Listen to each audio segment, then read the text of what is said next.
have a lot of time for Q&A.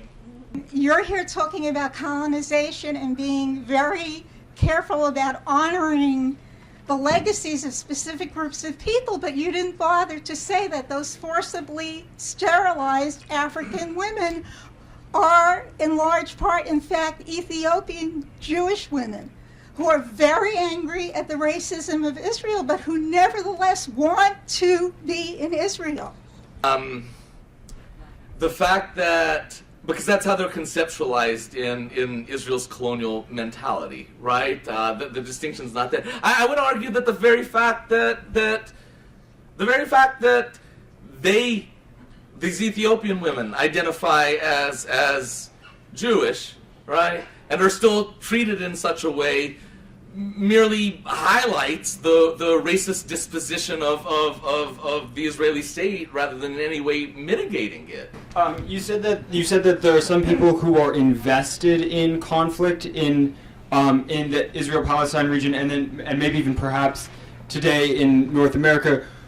Who, what groups are benefiting from conflict, and is there any way to prevent them from continuing to exacerbate the conflicts and the problems?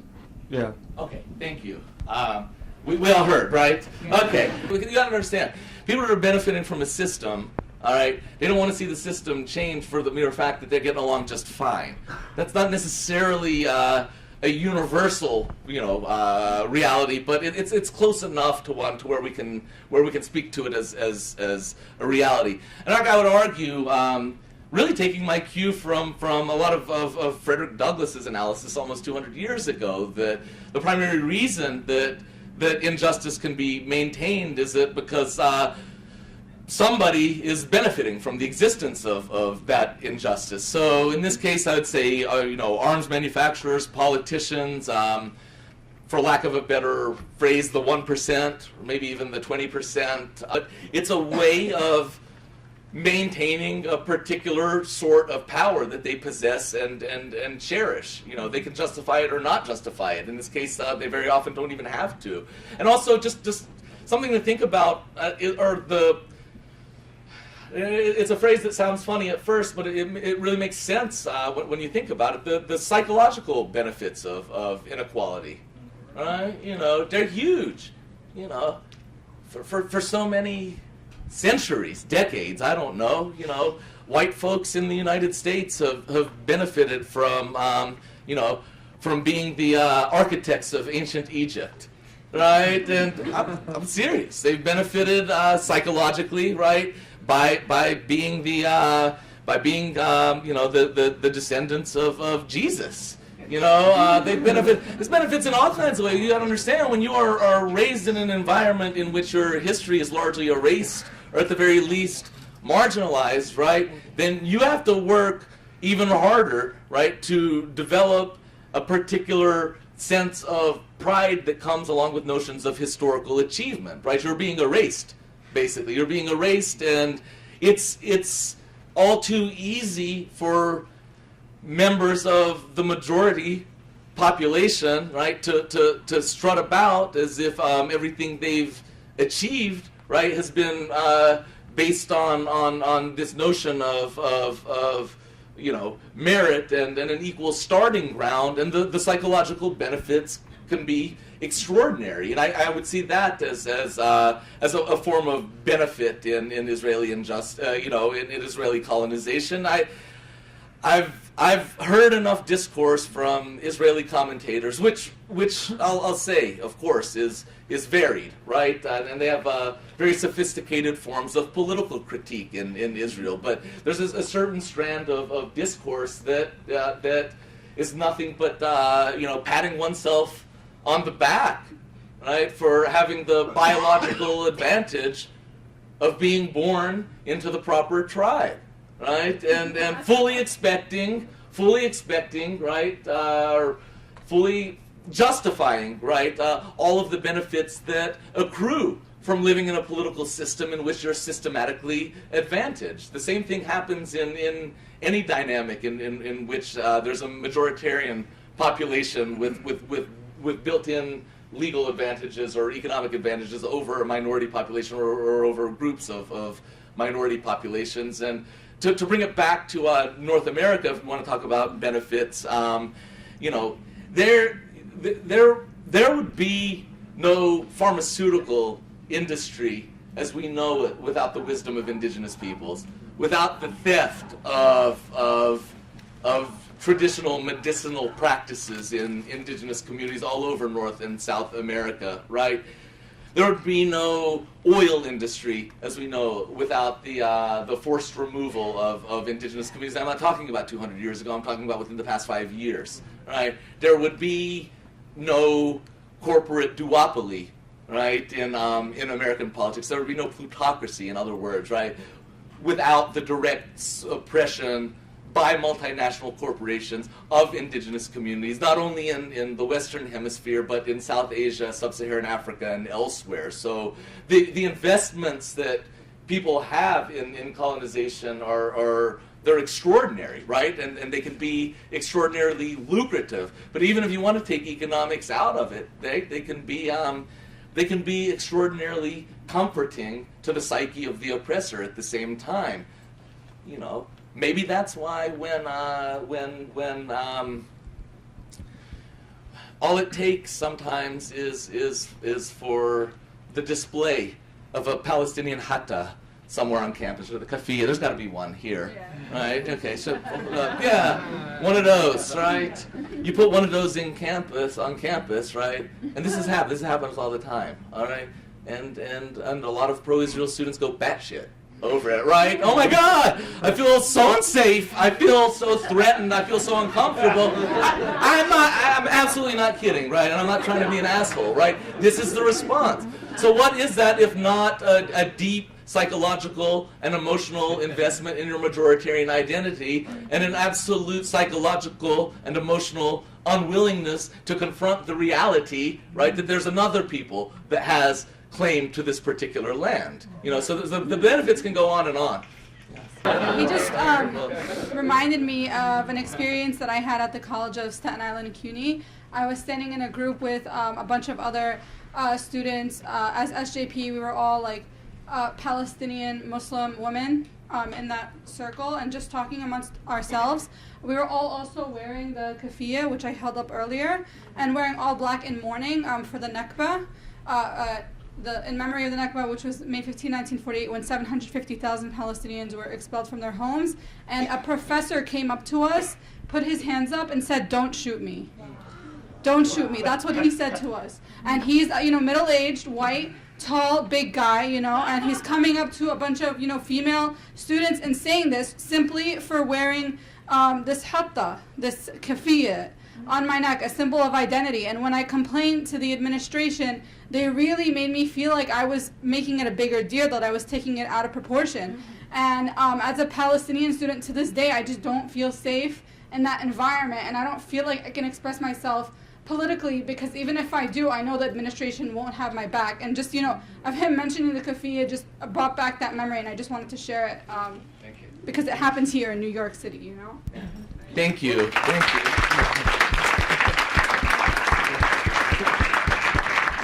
And I hope you'll keep talking loudly. As you say.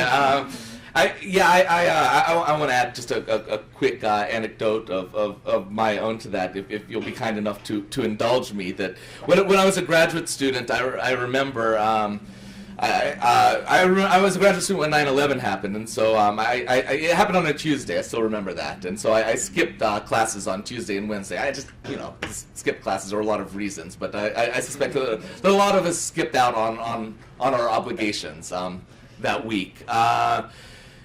And I was in a Black critical theory class. It's a graduate class, all right. So we're studying, we're studying some heavy stuff, right? Some serious stuff about these matters of racism and colonization and so forth. And so you'd think that people might pick up on some of the basic concepts. And I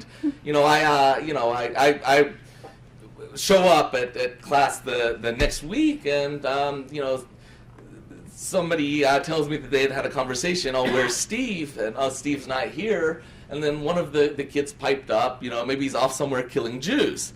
And this I would classify that as something worse than microaggression, but this sort of notion pops up all the time, right? That idea of our very corporeal presence being an act of violence and being a threat, right? You see it in the justifications of police violence. You see, it's not just a matter of policing techniques, right? And policing techniques in this country are generally terrible, right? I say this as somebody who's never been to a police academy or never studied law enforcement, but as somebody who's not comatose, right? Our cops are paranoid. Their sort of first response to everything seems to be to pull out your gun and shoot, right? And that's problematic in and of itself. But when you couple that attitude, right, with sort of the terrifying specter in the majoritarian mentality of the black body, right? The paranoia arises naturally, right? It arises instantaneously. And so the reaction to shoot in a bizarre sort of way becomes a logical one. It becomes a logical one according to a particular view, not only of the job, but a view of the people who are being policed, right? And so we carry with us this sort of threatening posture, and I really think that psychologically one of the reasons that people reacted so much to my tweets, not the content of the tweets themselves. Plus, I wasn't fired for my tweets. I was fired because of donor pressure. The tweets are just an excuse, right? But because I am somebody who is very avidly and vocally against Zionism. I'm not just criticizing Israel, I'm criticizing Zionism. All right, somebody who's adamantly and vocally opposed to continued practices of colonization in North America. And it's the mere amplification of those positions that evokes a sort of terror or anxiety, right? And the default reaction tends to be just to shut it down altogether rather than to have to deal with it in the first place. There's a question here.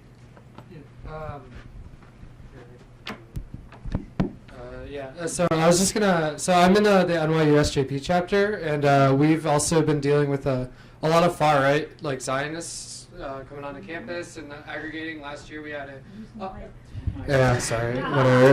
My apologies. But no. Last year we dealt with a mock eviction notice where we were basically smeared by local Zionists with very crazy accusations where some of our members had gotten death threats, and I was just wondering more along the lines of, since there's been 35 cases of various SJP activists being brought out on campuses and being disciplined because of that, how bad has it been in the academy, seeing as you've dealt with definitely the brunt of a lot of what the state of Israel has been trying to do, and also kind of in what sense have you seen the far right in Israel creep up in the U.S., seeing as right now we are seeing lynch mobs basically going about Jerusalem like madmen.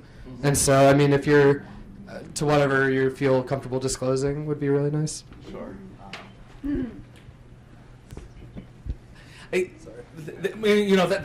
That too is a good question, and I judge a good question by its level of difficulty. I think this one has a high level of difficulty because it's, these are things that are very difficult to be made empirical, and so, we're all really kind of working from an anecdotal standpoint, and people's perceptions and situations are going to be different in that regard. But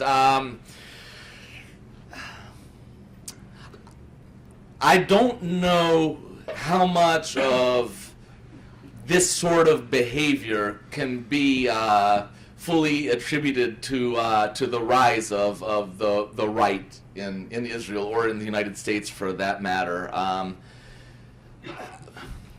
I just finished reading a book that I wish I wouldn't have read, and I really don't want to discuss the author or the topic of the book. If you'll know who I'm talking about, if you know who I'm talking about, but it's all about how American Jews are falling out of love with Israel because support for Israel contravenes their liberal values. All right, and I'm like, yeah, that's That's a cop out. That's bullshit. You know, what is this? You know, it's precisely sets of liberal values that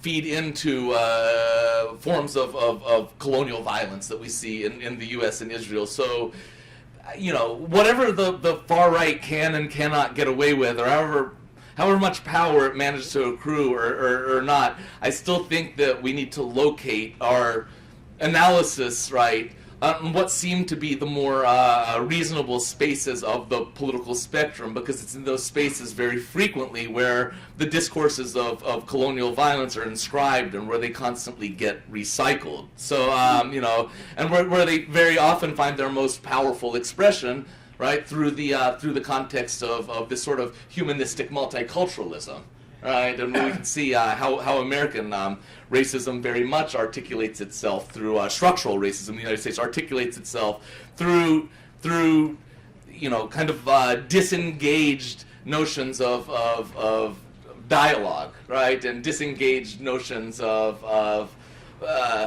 misunderstanding, right. Look, racism doesn't exist because of misunderstanding, right? It doesn't, all right? Sometimes the racist, you know, seems to feel that he has quite a good understanding of those against whom he's racist. So, you know, in terms of the far right, I think it's more of a bellwether of a particular cultural and political mood more than it is an indicator of let's say, you know, a particular national consciousness, right? And I remember actually, you know, a bunch of polls were taken. I know because I had to aggregate them in writing another of my talks.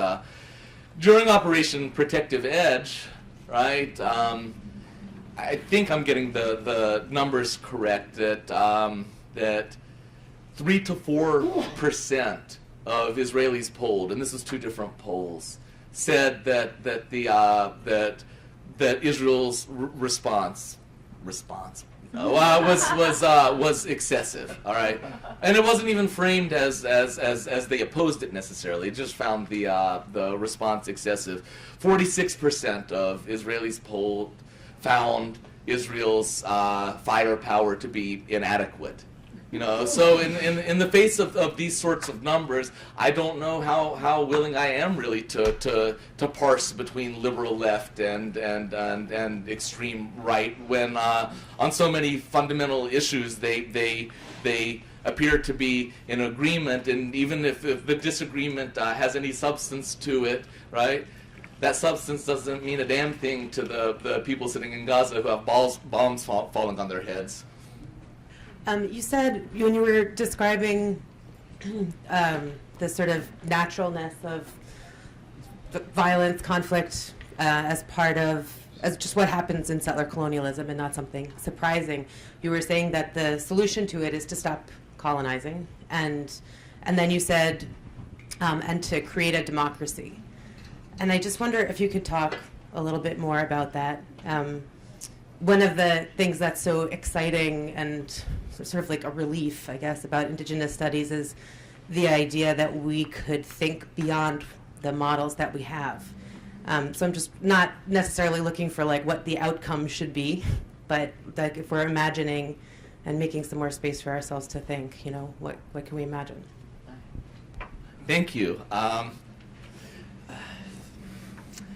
I'm not a demographer or a politician. I feel like my skill set is really limited to you know, to I don't know, to deconstructing political systems that are obviously rotten. But I don't know what kind of skills I have in sort of imagining what a democracy in say Israel Palestine might look like. So I'm really working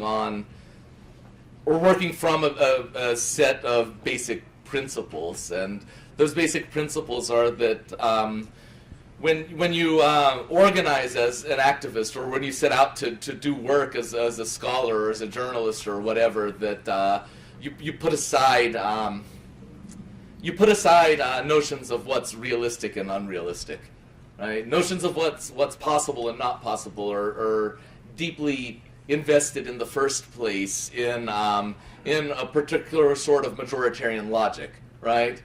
Of course, it's impossible to for such and such to happen if the powerful party doesn't feel that it's in their interest. But that doesn't mean that it's impossible, right? If some things were to shift around. But so I like to put those aside and say that we ought to start from the point at which we can imagine what a better society in these spaces might look like. And to me, a better society in these spaces would be a free Palestine that doesn't end up looking much at all like Israel. One in which rights aren't meted out according to religion, right? Or if you want me to be even more specific, according to biology. All right, one in which everybody feels some sort of stake in the well-being of the nation. Are all of these things impossible or unrealistic? Yeah, of course, probably, right? But that doesn't mean that's not what we shouldn't imagine and try to work towards, right? When we're thinking about these matters. And so, to me, democracy, which is a very loaded term in lots of ways. I'm using it in a very crude sense. To me, democracy kind of describes a system of belonging and investment across the divides of ethno-nationalism, right?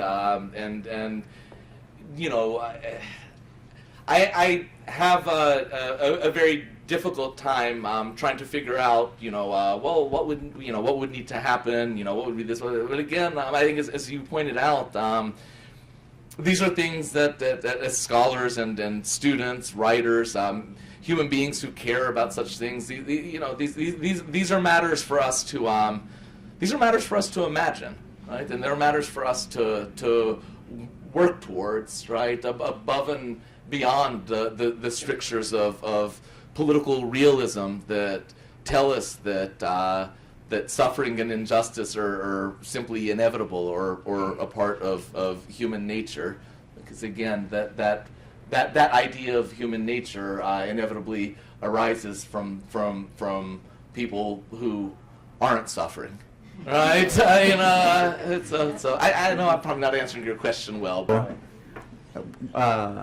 I recently graduated, and my plan was to be a professor at some point.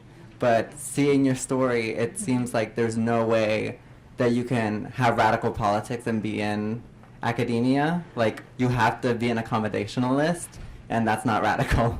So do you have any sort of view on how radical politics and academia, do they go together? And I'm not being critical or, like, intelligent, like, yeah. You get the question. You're being perfectly critical and intelligent, and it's a very good question. They conceptually, radicalism and academia don't go well together conceptually, right? But there are plenty of what you might call radical academics, or even the term radical can be limiting, because again, it's a term imposed on a certain class of scholar, right, by those who want to delegitimize the scholarship, right?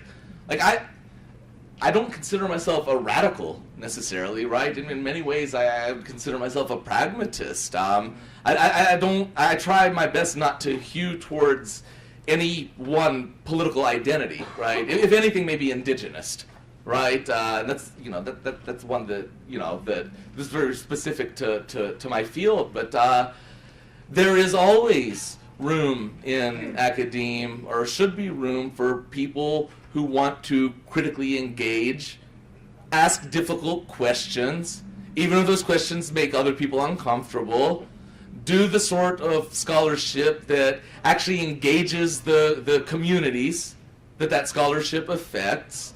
These are all things that get termed radical, right? But they get termed radical by those who are deeply unimaginative and deeply invested in the corporate bureaucracies that universities have become. So there are spaces for doing the type of work that you would want to do. But at the same time, like, the university system had a response to you. It's like we're actively colonial. Like you can't be here. So like you can like produce the work, but like if you do speak your truth, like you're going to not be accepted in there, or you're going to be hated. Okay.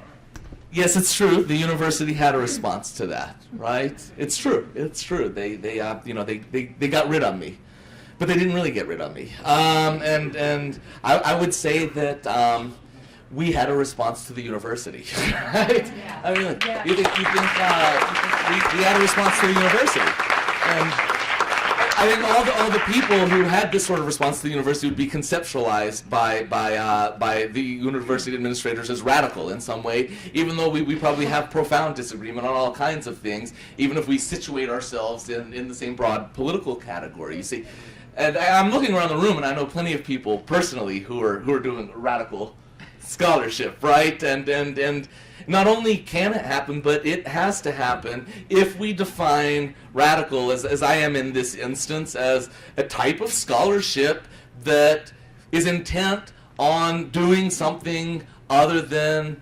reproducing the dull commonplaces of state power. All right, you might not end up in an endowed chair at Harvard, granted, right? You have to become a high-ranking Israeli military official, to get that honor. But if you become a war criminal, you're much more likely to get an endowed chair there, right? But I think I'm joking. Go look at their faculty list, right? Go look at those named chairs besides their titles. But it doesn't matter. There are going to always, I hope, be people in academia, your graduate mentors, your graduate peers, your future colleagues who have a deep appreciation for work that challenges their own understanding of the world and that helps them grow, and who don't react to work that's positioned differently than what they're accustomed to, with anxiety and distress and defensiveness, but who are going to welcome, right, the opportunity to learn some of the things that you've discovered about the world, right? And that's precisely, I think, what we should be training our graduate students to do.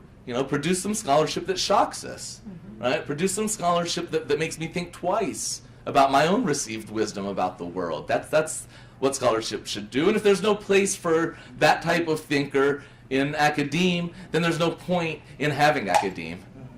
I just had a question. As someone who's really active in our graduate student worker union here at NYU, I wanted to ask you about if you could speak to both the complicity of organized labor in the United States in kind of advancing colonization imperatives in the United States and Israel and Palestine, and also the opportunity for organized labor to really challenge these kinds of imperatives. Okay, thank you. Wow. Fantastic and important question. I am going to refer folks in the room to some of the scholarship that's been produced around this particular issue. Look up some of the stuff that Michael Letwin, Letwin, has written, and it's very good, dealing with the history of sort of Zionism and labor, both in the United States and in Israel during the nascent kibbutzim movement, right? You should check out some of that, and there's been a decent amount written about the complicity of labor in these colonial practices, and I think my brain is a little bit too sizzled right now to recapitulate any of their main theses, but I can speak for a second about the assistance of organized labor in certain contexts in decolonization. And it seems to me, and again, I don't know if I'm factually correct, but it seems to me that organized labor has really gotten involved in the issue of Israeli colonization relatively recently, right, or in any explicit way. That some of the political moments that are coming out of that interest are they're fascinating and in many cases exciting. I see Block the Boat, for example, as a fundamentally, a fundamental labor initiative, and that's where activists had prevented Israeli boats from docking in the Bay Area, and I know they're planning other actions in other ports. I don't know if it's come to the East Coast yet, but I have a feeling it will if it hasn't already. A lot of labor unions and teacher unions in the UK have signed on to BDS against Israel, and a lot of their American counterparts are beginning to follow suit. So there's a growing sense in which,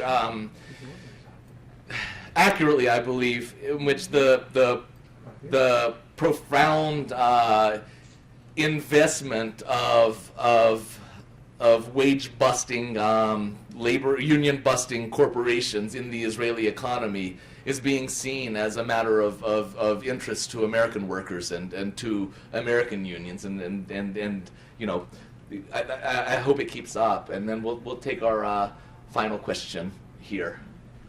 Steve said that they got rid of him, but I would say, Maria, come on in. I would say they got rid of him, but it's only a temporary getting rid of, because this fight back has only started, and I'm confident that the lawsuit that will eventually be brought, he's being represented by the Center for Constitutional Rights, and his attorney is standing. Maria, raise your hand.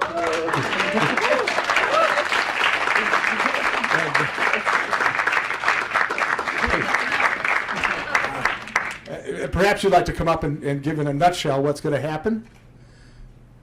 Come on. Come on. While she's coming up, let me just say one thing.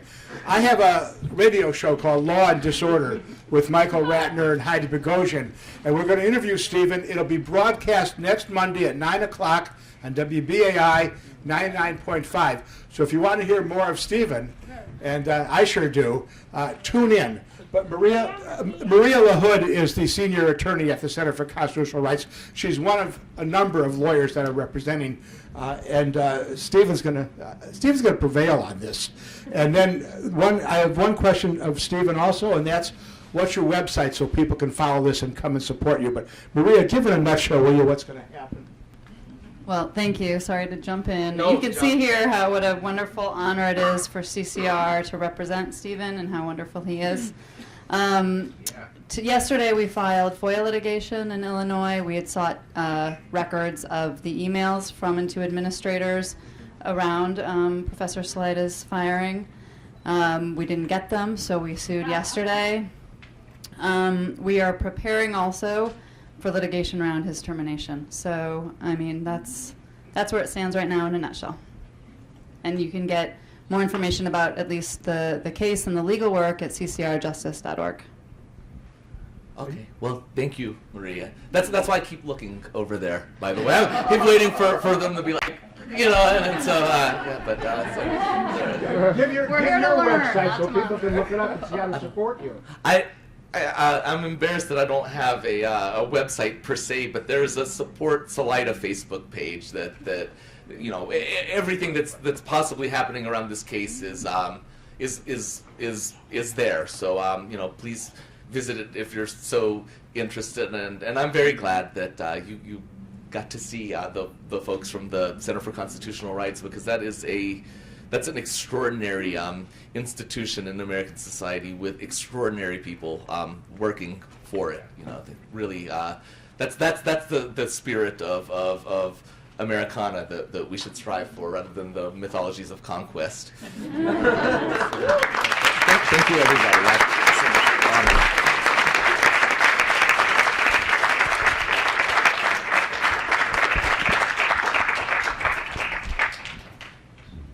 I'm doing this video because I'm part of a group called Brooklyn for Peace. We have a committee that deals especially with the plight of the Palestinians. If you take my name, you can look it up on YouTube. We have about 50 or 60 of these talks like this. 15 minutes to an hour and 15 minutes. Just take my name, search me in YouTube, and you'll get them.